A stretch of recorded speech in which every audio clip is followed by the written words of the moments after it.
5 বছর পর ওনার বাড়িতে গেলাম। আর এটা কিন্তু আমার সেকেন্ড টাইম ওনার বাড়িতে যাওয়া। লাস্ট গিয়েছিলাম 2021 সালে, সেও অনেকদিন আগের কথা। সব সময় তার বাড়ি থেকে আমাকে যাওয়ার কথা বলে, কিন্তু আমিই যাই না। কিন্তু আজ হট করেই চলে গেলাম। তোমাদের তো আগের ব্লগে বলেইছিলাম ও যদি বাড়ি আসে তাহলে আমি নেক্সট ব্লগে শেয়ার করব। দেখো আসবে না বলে ঠিক চলে এসেছে। আমি তো আগেই বলেছিলাম ওর কথা আমি একদমই বিশ্বাস করি না যে ও আসবে না। যাই হোক, এই বিষয়ে আমি পরে কথা বলছি। তো ওদের বাড়িতে গিয়ে প্রথমে আমাকে খেতে বসিয়ে দিয়েছে আর এত কিছু রান্না করেছে। সত্যি বলতে আমি বেশি একটা পদ দিয়ে খেতে পারি না, যদিও খাই 3 পদের বেশি আর পারি না। আমি গেছি বলে এত কিছু রান্না করেছে এরকমটা কিন্তু না। সবসময় ওদের বাড়িতে 5-6 পদ হয় আর ডাল তো কমন, সেটা মাছ হোক মাংস হোক ডাল প্রত্যেক দিনই হবে। আর আজকে সবকিছুই রান্না কিন্তু বোন করেছে, সত্যি খুব সুন্দর হয়েছিল। তাও তো আমি কুমড়ো আলু দিয়ে চিংড়ি মাছ রান্না করেছিল, ওটা তো একদমই খেতে পারিনি, মানে ভীষণ লেভেলের পেট ভরে গেছে। ওদের ওখানে ফেমাস ক্ষীর কদম, যেটা আমি অনেক বছর আগে খেয়েছিলাম আর এখন খাচ্ছি। সত্যি এই ক্ষীর কদমটা না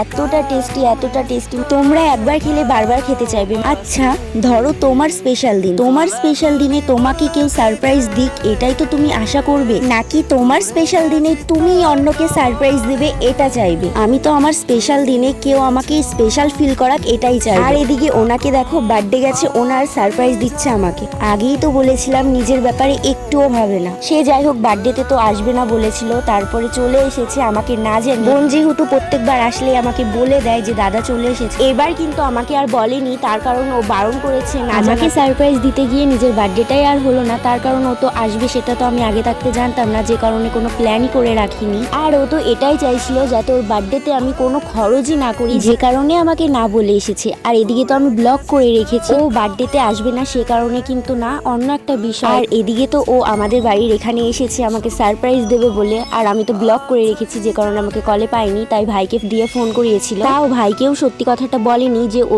এসেছে। ভাইকে বলেছে যে একটা পার্সেল এসেছে, তো দিদিকে রাস্তায় পাঠা, পার্সেলটা এসে নিয়ে যেতে বল। আর আমি তখনই বুঝতে পেরে গেছি যে ও হয়তো এসেছে, তার কারণ আমি যেহেতু কিছু অর্ডার করিনি, আর ও অর্ডার করলেও আমি বুঝতে পারবো, যেহেতু একটা অ্যাকাউন্টই দুজনে ইউজ করি। আমাকে অনেকবারই কল করেছিল, আমার ফোনে ব্লক করা ছিল কিন্তু নোটিফিকেশন ঢুকেছিল যে কল করছে।